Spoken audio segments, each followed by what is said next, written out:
샬롬, 주님의 평강을 전합니다. 또 사랑하고 축복합니다. 오늘 추석 잘 보내셨죠? 주의 은혜의 시즌입니다. 장막절 어저께부터 시작이 되어졌는데 주님께서 인간의 유대 백성들의 광야 시즌에 하나님께서 불기둥과 구름기둥을 함께 하셨던 그 기억들을 기념하는, 그래서 지금도 이스라엘에 가보면 장막을 쳐놓고 한 일주일 정도는 집이 있는데도 밖에 텐트 같은 장막을 쳐두고 그 속에서 이제 성경 말씀 읽고 지내고 그렇습니다. 시편 말씀을 특별히 많이 읽는 시즌입니다. 우리는 또 추석 절기예요. 좋은 것들 가장 풍성한 때예요. 이럴 때 하나님께서는 절기를 그냥 둔 것이 아니라 때를 따라 두셨다고 말씀하셨어요. 그 절기 때 또 하나님 얼굴 구하면 하나님께서 은혜를 베푸시는 것이 많이 있을 것이다 라고 믿어집니다. 할렐루야. 여러분 그렇게 또 기도하고 집에서도 간구하고 말씀 읽는 그런 시간 되면 참 좋겠습니다. 어저께는 셀러브레이션 온라인 원데이 예배가 이곳에서 있었습니다. 12시부터 6시까지 5팀이 이렇게 함께 예배 드렸는데 참 온라인으로도 예배 드렸지만 좋은 시간으로 주님께서 허락해 주셔서 우리가 각자의 자리에서 예배자로 서는 것이 얼마나 중요한지 또 귀하게 되새기는 시간이었습니다. 오늘 말씀 주제는 쾌락주의라는 말씀을 나누겠습니다. 예수라는 책의 마지막 주제예요. 그래서 각 주제별로 사조라는 각 시대, 변하는 시대 사조에 대한 이야기 중에서 마지막 주제가 쾌락주의라는 주제입니다. 다시 한번 제목을 보면은 변하는 세계와 불변하는 진리. 하나님은 불변하시지만 세계는 자꾸 변해요. 생각도 변하고 사상도 변하고 욕구도 변하고 여러 가지 문명도 변하는 것이죠. 그것 가운데 예수를 믿는 것이 무엇인가라는 것을 우리가 고민하고 또 말씀을 좀 나누는 시간입니다. 쾌락주의라고 하면 여러분 예전에 윤리시간이라는 게 있었어요. 그 윤리시간에 우리가 배울 때 쾌락주의 그러면 에피쿠루스 이렇게 배웠어요. 스토아 학파, 에피쿠루스 학파 양대 학파였죠. 예수님 오시기 한 200~300년 전에 활동했던 철학자들입니다. 성경에는 바울의 시대에 활동했던 철학자이기도 해요. 스토이고라는 식으로 해서 스토아 학파가 소개되어지고 있습니다. 각 철학자들이 소개되어지고 있습니다. 예수님 당시에도 이러한 쾌락주의적인 그런 철학자들이 분명히 있었고요. 그 흐름들이 분명히 있었습니다. 조금 설명을 해보면은 쾌락에 대해서 쾌락과 고통은 무엇이 좋고 나쁜지의 척도를 이룬다는 거예요. 쾌락은 좋은 것이지만 고통은 나쁜 것이다 라고 생각을 했었어요. 그래서 좋은 쾌락들로 채워져서 마음이 평안한 가운데 얻기를 그렇게 갈망했다는 거예요. 이 쾌락은 어떤 것이냐면 공포로부터의 자유이고 그 고통이 없는 것, 이런 의미예요. 이거 누가 싫어하겠습니까? 고통 없이 행복한 마음이 있는, 그래서 아타락시아라고 그래요. 마음의 평온을 얻기 위한 방법이라고 얘기를 했어요. 스토아학파에서는 아파테이아라고 얘기를 하고 여기서는 아타락시아라고 얘기를 해요. 그래서 어쨌든 평안을 얻기 위해서 좋은 쾌락 가운데 있길 원한다는 거예요. 이들의 사상은 어떤 것이 근본이 되었냐면 죽음은 끝이다라는 사상이 있었어요. 신은 그저 있지만 인간의 삶에 개입하지 않는다라고 생각했어요. 그리고 우주는 무한하고 영원하며 세상의 모든 현상도 궁극적으로 원자론적 유물론이다라고 얘기를 한 거예요. 어디서 많이 듣던 거 아닙니까? 우리 시대 도킨스 같은 철학자들의 얘기가 살짝 스며들어 있어요. 여기로부터 뿌리가 돼서 쭉 나오는 것 같아요. 빈 공간을 움직이는 원자들의 움직임과 상호작용으로 자연 물리가 이렇게 생겼다, 이런 식으로 얘기를 합니다. 그래서 여기서 자연 물리, 이런 윤리까지 이렇게 쭉 나오는 게 바로 이 쾌락주의자의 시조라고 하는 이 에피쿠리스로부터 시작되어진 이론입니다. 고통의 부재, 죽음의 공포와 신의 보복으로부터 자유롭고 만족함, 고요함의 상태를 갖는다면 얼마나 좋겠습니까? 그러다 보니까 평안한 가운데 훅 들어가는 거예요. 완벽한 마음의 상태, 어떻게 보면 약간 불교적인 속성도 있는 것 같아요. 그냥 이렇게 평안한 가운데 들어가길 원하는, 고통 없이 기쁨을 추구하는 것이 누구나 열망하는 것이에요. 행복하게 살기를 바라는 마음은 모든 인류의 마음인 것 같아요. 그러면서도 근데 놀라운 것은 에피쿠루스는요, 방종에 대해서는 사실은 경고를 했어요. 이렇게까지 얘기를 합니다. 현명하게 바르게 잘 살지 않으면 행복한 삶을 살기가 불가능하다. 그리고 행복한 삶을 살지 않으면 현명하고 바르게 잘 사는 것이 불가능하다라고 말해요. 쾌락주의 원조가 이런 얘기를 할 줄은 우리가 좀 오해를 많이 하고 있어요. 이분들이 막 문란하고 막 그럴 줄 아는데 사실은 그렇지는 않아요. 그런데 이런 사상에 기반돼서 그쪽으로 가다 보면 치우칠 수밖에 없는 게 사실은 또 이런 쾌락주의 이론입니다. 현대 쾌락주의는 이렇게 얘기를 하고 있어요. 나에게 행복을 주는 것이라면 무엇이든지 된다. 나한테 행복을 주는 거라면 무엇이라도 된다. 하나님 나라보다는 행복이 우선되어진 시대를 사는 것 같아요. 나의 만족을 찾아서 행복을 찾으려는 것을 현대의 쾌락주의라고 만약에 부른다면, 철학자 로버트 로직이라는 분이 이 예수라는 책에서 인용되어진 로버트 로직이라는 분이 얘기한 게 있어요. 경험기계라는 걸 얘기를 해요. 경험기계. 이게 뭐냐면은 이 기계에 딱 들어가면은 탁 연결되어지면 뇌나 이런 부분에 쫙 가상현실이 현실처럼 느껴지게 만들어서 모든 고통이 다 사라지게 만든다는 거예요. 행복한 느낌을 갖게 만들고 가상현실이 진짜가 되게 만드는 거예요. 이거 어디서 많이 듣던 거 아닙니까? 알더스 헉슬리의 멋진 신세계, 거기에 보면은 막 알약 하나 먹고 하여튼 그냥 어떤 시스템 안에 들어가서 뭔가 치료를 받으면 완벽하게 행복해지는 거예요. 우리가 보고 있는 인간적 삶이란 건 아주 낮은 차원이라고 생각해. 더 높은 차원의 인간적 삶이 있다. 멋진 신세계라 얘기를 해요. 뭐 그런 얘기예요. 감정도 조절해주고 기술적 장치로 기쁨도 맛보게 해주고 가상현실이 실제적으로 경험되어지게 해준다면, 완벽한 시뮬레이션을 통해서 우리 마음 안에 이런 행복감을 느끼게 해준다면, 여러분 질문합니다. 그 탱크 안에 들어가기만, 그 기계 안에 들어가기만 하면 완벽한 뇌신경세포를 자극해서 완벽한 체험을 할 수 있다면, 만약 선택이 주어지면 당신이 이런 경험을 미리 프로그램화해서 남은 인생을 이 기계에 접촉해서 살겠습니까? 그 속에 들어가 살겠습니까? 야, 뭔가 좀 찜찜하죠. 행복하려고 하는데 야, 거기 들어가기엔 뭔가 좀 찜찜한 게 있단 말이에요. 제레미 벤담이라는 사람이 여기에 또 이 흐름 안에서 공리주의라는 것이 이렇게 절대 다수의 최대 행복, 뭐 이런 얘기가 있어요. 최대 행복, 행복을 중심적으로 해서 우리는 가치 결정을 해야 된다, 뭐 이런 얘기를 하셨던 분이 있어요. 제레미 벤담의 공리주의. 쾌락, 행복이면 모든 것이 오케이. 여러분, 그런데 이 논리의 뒤에 숨은 진짜 의미는 무엇이냐면은 쾌락이 유일한 내 삶의 결정자가 된다는 소리예요. 행복이라고 느껴지는 그 느낌이 내 삶의 유일한 결정자다라는 소리입니다.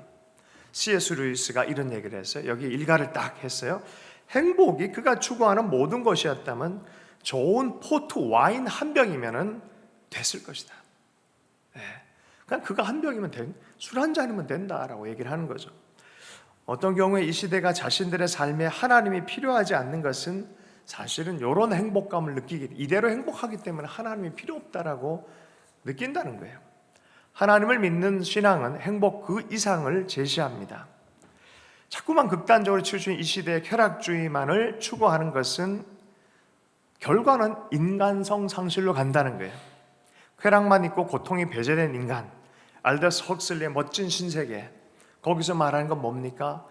B급 인간이 진짜 인간인 걸 드러내요. A급 멋진 신세계, 고통의 감각 하나도 없이 행복감만 느끼고 살아가는 그 사람들이 실제로는 인간성을 상실한 사람인 것을 드러내는 게 그 작품입니다. 오늘의 본문을 보면요, 이사야서 53장 3절에서 9절의 말씀, 그는 멸시를 받아 사람들에게 버림을 받았으며 간고를 많이 겪었으며 질고를 아는 자라. 마치 사람들이 그에게 얼굴을 가리는 것 같이 멸시를 당하였고 우리도 그를 귀히 여기지 아니하였도다. 그는 실로 우리의 질고를 지고 우리의 슬픔을 당하였거늘 우리는 생각하기를 그는 징벌을 받아 하나님께 맞으며 고난당한다 하였노라. 그가 찔림은 우리의 허물 때문이요 그가 상함은 우리의 죄악 때문이라. 그가 징계를 받음으로 우리는 화평을 누리고 그가 채찍에 맞음으로 우리는 나음을 받았도다. 우리는 다 양 같아서 그릇 행하여 각기 제 길로 갔거늘 여호와께서는 우리 모두의 죄악을 그에게 담당시키셨도다. 예수 그리스도에 대한 이사야의 예언입니다. 시편 22편은 예수님의 고통에 대한 이야기를 적나라하게 쓰고 있습니다. 여러분, 이 삶은 예수님이 선택한 삶이에요. 거기에는 어떤 행복감을 느끼려는 것이 아니라 그리스도의 길, 생명의 길에 대한 이야기를 말씀하고 있습니다. 요한복음 10장 18절의 말씀에 이것은 누가 하라고 해서 한 게 아니라 내가 내 스스로가 버리노라, 생명을 버려서 사람들을 살리노라 라고 말씀하고 있습니다. 가장 완전한 평강과 기쁨 안에 계시던 분이 그 기쁨감을 버리셨어요. 가장 행복한 어떤 상태에 있으셨던 분이 그것들을 버리셨어요. 낮아지시고 우리에게 참 인간의 길을 보여주셨습니다. 예수님을 좀 살펴보도록 하겠습니다. 여러분, 고통 없으면 행복할 것 같은데 예수님께서는 고통을 겪으신 예수님이세요. 우리가 뮤지컬로도 얘기를 해요. 뮤지컬 제목이 뭐죠? Jesus Christ 슈퍼스타. 가면은 사람들이 몰려들고 수많은 사람 인기 대상은 사실이었어요. 그러나 그분은 낙심하셨어요. 제자를 양육하면서 수없이 마음이 덜컹덜컹하고 마음이 아픈 적이 한두 번이 아니에요. 불의한 지도자를 보고 너무나 격동했어요. 고민해서 죽게 되어진 감정도 있었다 그랬어요. 십자가에서 마지막으로 버림받은 감정이 있으셨어요. 예루살렘 볼 때 슬픔에 잠기셨어요. 슬퍼하고 버림받고 분노하고 고민하고 낙담되어지고 이런 모든 인간의 감정 가운데 함께 사셨던 분이십니다. 그의 삶은 시종일관 어려움의 삶이라고 해도 과언이 아닙니다. 어려움으로 가득했던 분입니다. 수많은 이들이 예수님께 몰려왔어요. 인기인으로 살 수도 있어요. 왕으로 살 수도 있었어요. 근데 주님께서 갑자기 떠나셨어요. 우리가 저편으로 가야 된다. 갈릴리 건너편으로 가야 된다는 거예요. 가서 한 일이 뭔지 압니까? 군대 귀신 걸린 그 한 사람을 해방시켜 주는 거였어요. 그 한 사람의 영혼을 위해서 건너가기를 결정해요. 좀 쉬어도 될 텐데, 좀 인기를 누려도 될 텐데 또 건너가시는 거예요. 예수님이 어려움을 찾아가시는 것은 그 길이 쉽거나 즐거워서가 아니라 그 길이 더 사랑하는 길이고 생명의 길이었기 때문에 그렇다는 것입니다. 망가진 사람을 고치러 간 것입니다. 자신의 기쁨을 찾지 않고 다른 이들의 상처를 찾아가신 것입니다. 예수님의 인생 목표가 있어요. 마가복음 10장 45절. 내가 온 것은 대접받으러 온 거 아니다. 섬기러 하고 대성물로 내어주기 위해서 왔다라고 말씀하십니다. 예수님이요, 사명선언서가 있어요. 누가복음 4장 18절에 19절 말씀입니다. 내게 성령으로 하나님이 기름 부으셔서 가난한 자에게 복음을 전하게 하시고 눈먼 자를 다시 보게 하고 나를 보내사 포로된 자를 자유케 하고 이 눌린 자들을 자유케 하기 위해서 주님께서 기름 부으셨다라고 말씀합니다. 우리 시대에 지금도 굶주려 가고 눌리고 고통당하고 가난한 자들, 포로된 자들이 많이 있습니다. 주님이 이 땅에 다시 육신으로 오셨다 그러면 아마 그들에게 또 달려가셨을 것입니다. 어려움을 경험하신 예수님 정도가 아니라 사실 예수님은 어려움을 일으킨 예수님처럼 보입니다. 그분을 따르는 자체가 우리는 어려움 속에 들어간다는 것을 의미한다는 거 여러분 받아들이실 필요가 있습니다. 이게 지혜입니다. 왜냐하면 예수님이 그렇게 우리를 위해 당신의 생명을 내려놓은 것 같이 우리도 그분 안에서 다른 이들을 위해서 우리의 생명을 내어놓을 용기를 요구하시기 때문입니다. 요한복음 15장 12절에 13절 말씀, 내 계명은 곧 내가 너희를 사랑한 것 같이 너희도 서로 사랑하라 하는 이것이다. 사람이 친구를 위하여 자기 목숨을 버리면 이보다 더 큰 사랑이 없느니라. 요한일서 3장 16절의 말씀입니다. 그가 우리를 위하여 목숨을 버리셨으니 우리가 이로써 사랑을 알고 우리도 형제를 위하여 목숨을 버리는 것이 마땅하니라. 여러분, 강남에 돌아다니다 보면 로고가 바뀌었어요. 서초동의 로고는 조이예요. 조이. 참 좋아하는 글이에요. 조이, 기쁨. 어떻게 보면 쾌락이죠. 그죠? 조이. 이걸 저는 이렇게 해석한다 그랬죠. Jesus first, other second, you third. 하나님 먼저, 타자를 두 번째, 그 다음에 나. 이게 진짜 조이다. 그랬어요? 강남이요? 어떻게 변하는지 알아요? 위라 그래요. 나, 그리고 우리. 이렇게 얘기를 해요. 재밌어요. 네. 세상적인 걸 무시하지는 않지만 또 이 위라는 우리를 생각하고 공동체를 생각하라고 좀 이렇게 하는 것 같은 그런 느낌이 이렇게 들었어요. 보면서 누가 졌는지 지혜롭게 잘 졌다는 생각이 들었습니다. 세대는 쾌락주의는 이렇게 얘기를 해. 너 자신이 되라. 너 자신을 돌봐라. 너 자신을 표현해라. 너 자신을 신뢰해라. 너 자신을 대접해라. 이렇게 얘기를 합니다. 그런데 예수님께서는 이렇게 얘기를 해요. 자기를 부인하고 날마다 제 십자가 지고 나를 따르라 라고 십자가에 대해서 말씀하십니다. 누가복음 9장 23절의 말씀입니다. 여러분, 나를 위한 삶과 주님이 명하신 주님의 길을 따라가는 삶에 대해서 여러분 저울질하지 마십시오. 가장 어리석은 자들입니다. 마가복음 10장 45절처럼 주님은 우리를 위해서 오셨어요. 섬김의 본을 보여주시고 우리도 섬기라고 분명한 그 길에 대해서 말씀하셨습니다. 여러분, 사역자들한테 이렇게 얘기해보면 어떤 답이 나올까요? 당신이 사역하면서 즐겁습니까? 라고 물어볼 때 어떤 답이 나올까요? 막 기쁩니까? 여러분이 주님의 말씀을 실행하려고 그러다가 큰 기쁨이 있습니까? 아니요. 사실은 어려운 거예요. 그거는 그 길이 진짜인 거예요. 여러분, 어려운 게 당연한 거예요. 얼마 전에 우리 수경자매 양수경 한성민 가정 그 첫째의 그 가족 사진, 이게 수경자매가 이게 첫째 돌보다가 칵 쓰러진 그를 페이스북에 올려놨어요. 완전 처참하게 쓰러진 장면. 그러면서 몇 년 전에 첫 결혼하고 첫 아이를 낳았을 때 처음 막 그 시즌에 그 아이를 향해서 너무 피곤하고 힘들었던 거예요. 근데 지친 모습. 근데 지금은 이 아이가 기쁨이 되어졌고, 지금은 이 모든 것에 정말 이 초보 엄마에서 이 프로 엄마가 된 그 느낌, 그 보람됨. 여러분, 이런 기쁨이에요. 이런 기쁨. 우리가 추구하는 기쁨은 이런 기쁨이에요. 깊은 기쁨입니다. 쾌락주의가 아니에요. 근본적 기쁨이 있습니다. 그래서 우리는 우리 하나님께서 치유의 대행자로 그분과 함께 낮고 어려운 곳을 찾아서 가라라고 더 큰 기쁨으로 향해서 우리를 부르고 계신 줄로 믿습니다. 여러분, 우리가 이런 삶을 살아가려고 할 때 꼭 시험하는 일들이 있어요. 시험하는 일들. 예수님께서 또 기름 부음 받은 다음에 곧바로 40일 금식 들어갈 때 곧바로 시험을 받으셨어요. 공생의 사역을 하기 바로 전에 시험을 받아요. 그 시험의 첫 번째가 뭡니까? 육신의 쾌락에 관한 시험이에요. 먹고 사는 문제에 대한 시험이에요.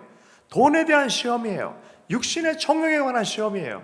여러분, 먹고 사는 문제 되게 중요합니다. 아담도 먹는 것 때문에 시험을 당했어요.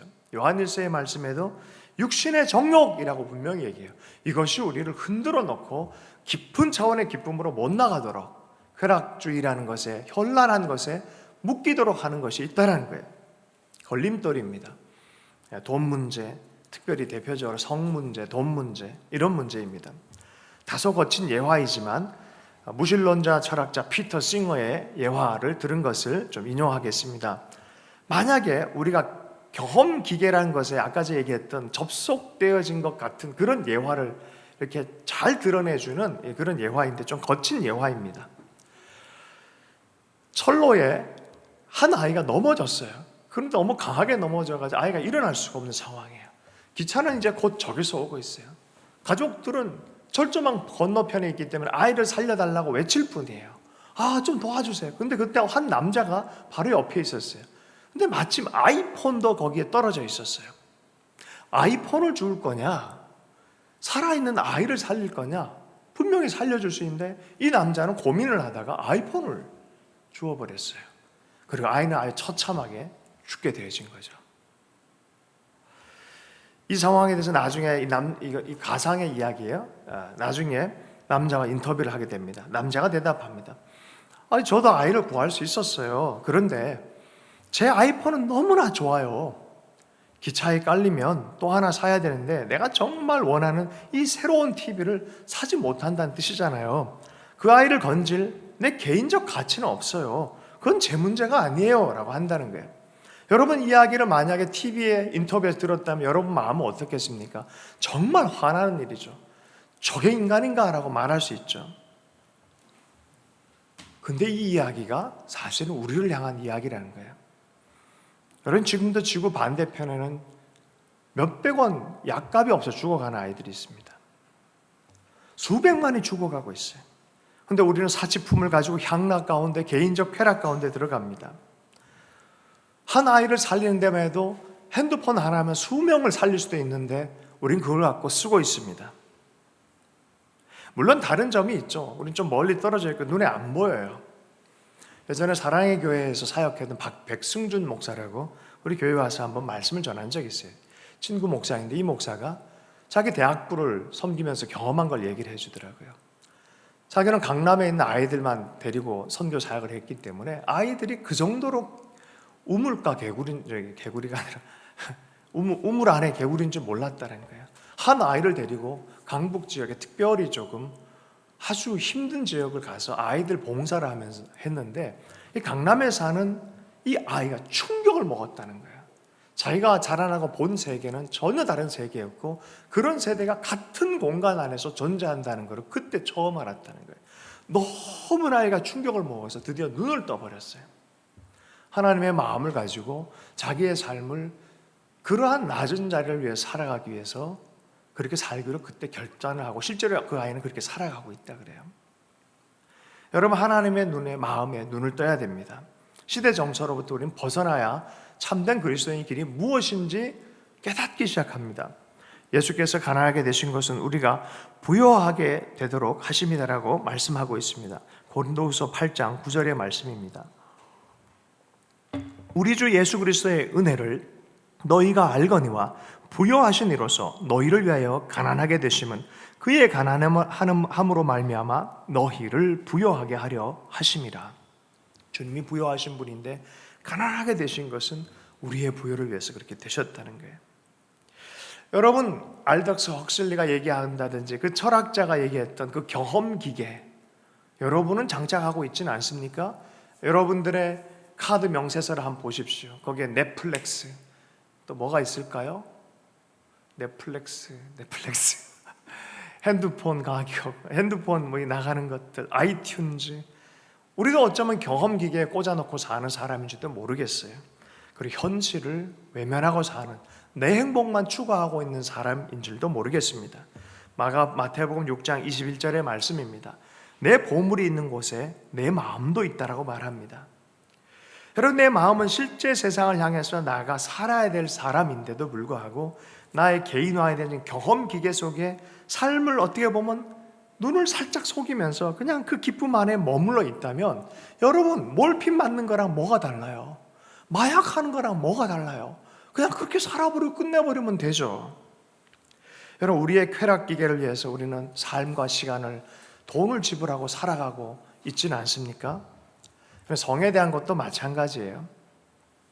쾌락주의적 관점이 온 세대의 지금 시대를 다 장악하고 돈과 성으로 이 산업 시대가 돼버렸어요. 그거 보면 대부분 그래요. 1970년대 히피 문화, 성 개방에 대해서 얘기를 하면서 그것이 자유로운 행동처럼 얘기를 했지만 가정이 해체가 되어졌습니다. 수많은 중독들을 만들었습니다. 불경건한 일들이 너무나 많이 일어납니다. 충실한 가정들이 불충실하게 되어지고 결혼 생활이 엉망이 되어집니다. 낙태가 이루어집니다. 성매매가 이루어집니다. 우리 사회는 엠번방과 같은 그런 말로 표현할 수 없는 일들이 일어납니다. 이러한 문화가 양산이 되어지는 것입니다. 쾌락주의적인 관점이 결국은 이러한 극단적 결과를 만들고 삶의 실패를 가져오는 것을 우리가 보게 되어지는 시대입니다. 지금 이를 통해서 우리가 행복을 찾을 수 없다라고 에피쿠르스마저도 얘기를 했는데, 그 시조마저도 그러면은 또 안 된다라고 말했는데, 우리는 그런 시대를 살아가고 있는 거예요. 요새 고리타분한 것이라고 기독교 성윤리에 대해서 얘기해요. 그렇지 않습니다. 성이란 하나님이 창조하신 것입니다. 여러분, 이 말이나 육체를 통해서 상대에게 신실할 것을 우리 성경은 말하고 있어요. 신실해라라고 말해요. 여러분, 말을 할 때 바르게 이야기하는 것이 진짜 믿음의 사람이라 얘기를 해요.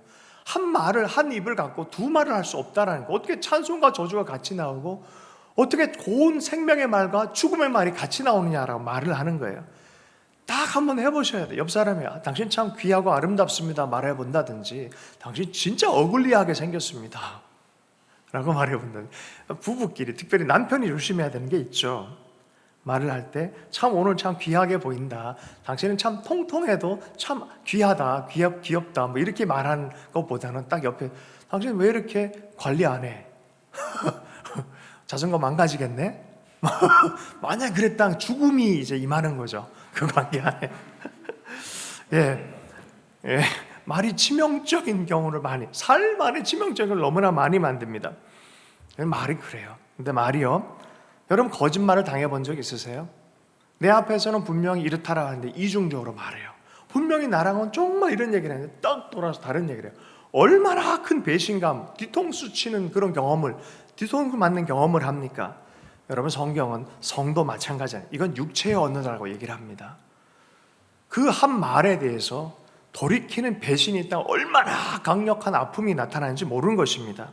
사랑한다고 말로, 육체로, 여러분 배타적으로 둘만의 언어가 되어야 되는데 이것이 타인에게 간다는 것은 이건 배신을 말하는 거예요. 큰 거짓말을 말하는 것입니다. 여러분, 그래서 C.S. 루이스가 그런 얘기를 했어요. 언어의 왜곡이 나타난다는 거예요. 단어와 의미가 치명적인 분리가 일어나는데, 이 시대의 성에 대해서 얘기할 때 이러한 성경적 관점을 뛰어넘어버린, 분리시켜버렸다. 의미와 용법을 분리시켜버렸다는 거예요. 성경적으로 성과 결혼에 관해서는 다른 관계에 있어서는 배타적이어야 합니다. 부부 사이에 언어야만 한다라고 말합니다. 그 2세기에 기독교인들이 이런 얘기를 했어요. 같은 식탁을 사용하지만 같은 침대는 사용하지 않는다. 여러분, 이 성경적 의견을 받아들인 한 형제가 있어요. 강균성 알죠? 노을이라고 아시나요? 노래를 참 잘하는 형제 있었는데, 이 형제가 한때 TV에 나가서 이 얘기를 거침없이 했어요. 혼전 순결에 대해서 얘기하고 성경적 가치에 대해서 얘기를 하고. 그럼 그전에는 너는 깨끗했냐? 아니요. 가치를 알기 전까지 이 사람들 막 살았더라고요. 알은 이상은, 깨달은 이상은, 들어온 이상은, 말씀이 들어온 이상은 그 부분에서 지키기로 결정했다는 거예요. 아이, 멋지더라고요, 그 형제가. 그 형제한테 누가 돌을 던지겠습니까? 그죠? 깨달은 이상은, 말씀이 온 이상은 가는 것이죠. 여러분, 쾌락주의는 성과 돈으로 대표된 추구를 하게 하지만 정체성에 안정감을 주지는 못합니다. 가장 많이 돈이 있는 사람들은 가장 행복할까요? 가장 먹을 걸 많이 살 수 있고 나로 하여금 기쁨을 주는 많은 물질적인 것들 다 소유할 수 있고 내 육체를 즐겁게 할 수 있는 것이 많은 사람일수록 행복해질까요? 그럼 왜 행복지수를 하면 가장 가난한 나라들이 가장 항상 1등으로 뽑힙니까? 가장 많은 처첩을 둔 사람들이 가장 행복할까요? 그러면 솔로몬은 왜 인생 말년에 하나님 없이 헛되고 바람을 잡는 것뿐이다라고 말했을까요? 하나님 외에는 행복이 없다고 결국은 말할 수밖에 없게 되어진 것이죠. 다윗이 이걸 철저하게 깨달았어요. 젊은 가운데 하나님을 섬기다가 쾌락에 잠깐 빠졌어요. 그것 외에는 하나님 앞에서 마음을 다 합했다라고 성경은 얘기를 해요. 그리고 그에게 하나님 인정하는 말씀을 해주셔요. 우리가 이렇게 흔들리고 저렇게 흔들리고 시험이 올 때 흔들리고 넘어질 수 있어요. 그러나 말씀이 도달했다면, 깨달았다면 흔들리면 안 돼요. 돌아서서는 안 돼요. 오스카 와일드라는 사람이 소설가, 아일랜드의 소설가이면서 극작가입니다. 그가 말년에 이런 얘기를 했다 그래요. 너무나 최상의 극작가였기 때문에 잘 나갔단 말이에요. 근데 답답하고 힘드니까 이런 쾌락주의, 감각적인 것에 손을 대기 시작했고 그렇게 막 살아갔어요. 그랬더니 이러한 감각을 추구하다가 인격이 해체되고 자기 삶이 만천하에 드러나게 되어지고 자신의 통제권을 잃어가는 것을 체험한 오스카 와일드가 드디어 이렇게 얘기를 했어요. 나는 더 이상 내 영혼의 선장이 아니었다. 그럼에도 불구하고 그런 사실조차 몰랐다. 쾌락이 나를 지배하도록 허용했다. 결국 끔찍한 불명예로 끝났다. 이제 내게 남은 것은 단 한 가지, 완전한 수치이다 라고 했다는 것이죠. 여러분, 우리는 쾌락주의가 성공적이지 못하는 것을 알아야 합니다. 가장 분명히 쾌락에 이르게 해주지 못하는 한 가지는 바로 쾌락을 추구하는 것이다 라는 말이 있어요. 쾌락을 추구하면요, 쾌락을 경험하지 못해요.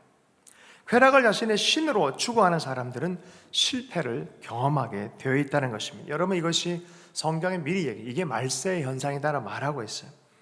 여러분, 주님이 오시는 때입니다. 특별히 장막절입니다. 광야의 장막에 하나님이 함께 거해 주신 것을 재현하기 위해서. 여러분, 근데 우리가 육신을 장막이라 그래요. 이 몸이 뭐라 그럽니까? 하나님의 장막이라 그래요. 교회를 그리스도의 몸된 성전이라 그러고 내 개인을 뭐라 합니까? 하나님의 장막이라 그래요. 이 장막 안에 주님이 오시고 주님이 다스리도록 하는 것이 바로 이 절기입니다. 주님의 때를 예표하고 기다리는 시즌입니다. 이 시즌일수록 우리 주님을 향해서 얼굴을 구하고 더 깊은 차원의 기쁨이 우리의 삶을 주관할 수 있도록 우리의 삶을 결단하고 헌신할 필요가 있는 줄로 믿습니다. 이래진 깨어진 세상에서 쾌락의 추구는 이기적인 선택입니다. 이건 뭐 내가 하는데, 이번에도 뭐 기사를 보니까 어떤 정치인 중에 남편이 뭐 내가 요트 사러 가는데 어떠냐 뭐 이런 식으로 얘기를 한 것 같아요. 할 말이 없어요, 세상 기준으로는. 왜냐하면 시대가 그런 시대이기 때문에. 사실 어떤 논리도 할 말이 없어요. 그런 시대에 넘어갔기 때문에. 그러나 우리는 할 말이 있어요. 나만을 위해 사는 사람이 아니다. 우리의 부름받은 것은 다르게 부름받았다. 더 깊은 차원, 높은 차원의 기쁨을 위해 부름받은 사람이란 거예요.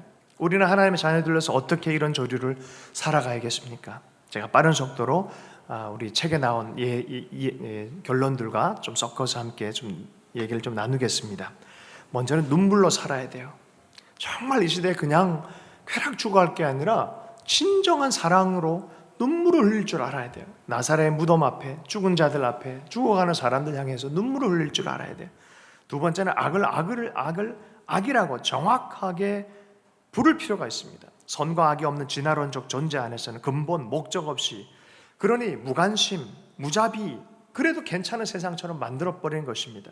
하나님의 선악 기준이 명확하게 있습니다. 하나님은 살아계신 분이십니다. 객관적이고 보편적이고 성경적인 도덕에 관한 기준이 분명히 있습니다. 세 번째는 나를 중심한 사랑이 아니라 우리, 너, 타자를 향한 사랑을 할 줄 알아야 돼요. 이기적인 것, 어린아이만 하는 것이며 갓 태어난 아이만 할 줄 아는 게 그 이기적인 거예요. 그건 누구나 하지 않아. 다 하는 거예요, 그거는. 그러나 성숙한 자로 하나님이 사랑의 성숙을 원하십니다. 너에게로, 타자에게로 다가가는 사랑을 할 줄 알아야 될 줄로 믿습니다. 로마서 5장 8절. 제가 뭐 사랑할 만한 대상이 돼야 되죠. 아니 그런 말 하면 안 돼요. 예수님께서는 이렇게 말씀하셨어요. 사도 바울 통해서 5장 8절. 우리가 죄인 되었을 때 그리스도께서 우리를 위하여 죽으심으로 하나님께서 우리에 대한 자기 사랑을 확증하셨느니라. 아직 죄인 있을 때, 아직 부족할 때, 깨닫지 못했을 때도 끊임없이 사랑을 베푸는 그런 사람으로 살아가는 것입니다. 네 번째, 악을 대하여 하나님의 정의가 있음을 말해야 됩니다. 하나님은 심판하시는 분이십니다. 진노하시는 분이십니다. 죄에 관해서는 진노의 잔을 채우는 잔의 분량이 있다고 말합니다. 시대와 나라와 개인마저도 그렇습니다. 다섯 번째는 고통받는 자들과 함께 우는 자가 되어야 됩니다. 고통받는 자, 너는 너일이고 내는 내일이니까 이러면 안 되는 것입니다. 또 우리에게는 영원한 희망이 있음을 알아야 됩니다. 그냥 넷플릭스 들어가서 인생은 짧으니까 우리 그냥 대충 넘어가자, 이 고통 잊으면서 넘어가자 하면서 마약 먹듯이 살아가는 인생이 될 것입니까? 아니면 요한계시록 21장에 비전을 바라보며 하나님 나라의 비전, 눈물을 닦아줘 영원한 나라에 대한 비전, 정말 하나님과 어린 양 앞에서 우리가 설 것에 대한 영적인 충만함으로 기다릴 줄 아는 하나님 나라의 추구, 육신의 쾌락이 아니라 영적인 추구를 할 줄 아는, 예수 추구를 할 줄 아는, 여러분 영적으로 깨어난 사람은 영이 실제인 걸 압니다. 육신은 그 영을 표현하는 도구로, 거룩한 도구로 더 주었었는데 이 영적 세계를 모르고 육신에 끌려 마귀적인 삶을 살아서는 안 된다는 것입니다. 참 행복과 평안을 살아갈 줄 아는 사람, 하나님 나라를 추구하는 사람인 줄로 믿습니다. 일곱 번째는 주 안에서 그러므로 기뻐해야 됩니다. 참된 기쁨에 연결되는 사람으로 기뻐할 줄 알아야 됩니다. 빌립보서 4장 4절입니다. 육신으로 기뻐하는 것이 아니라 무엇으로 기뻐하라고요? 주 안에서 항상 기뻐하라. 내가 다시 말하노니 기뻐하라. 여러분 주님 안에 진실한 기쁨의 세계가 있는 줄로 믿습니다. 여러분 그것을 찾아서 발견하고 누리고 성장시키는 것이 우리의 길이 되어야 될 줄로 믿습니다. 주신 말씀 붙들고 함께 기도하도록 하겠습니다. 하나님 아버지, 우리가 인생의 육신의 쾌락을 쫓아 살 것이 아니라 하나님을 향해서 난 길을 향하여 영적 순례를 계속할 수 있도록 은혜를 베풀어 주십시오. 성령 충만하게 해주시고 때마다 시마다 하나님 나라의 비전으로 가득 채워주셔서 참된 기쁨의 만족을 누리며 주 안에서 기뻐하며 살 수 있도록 은혜 베풀어 주시옵소서. 감사드리며 예수 이름을 축복하며 기도했습니다.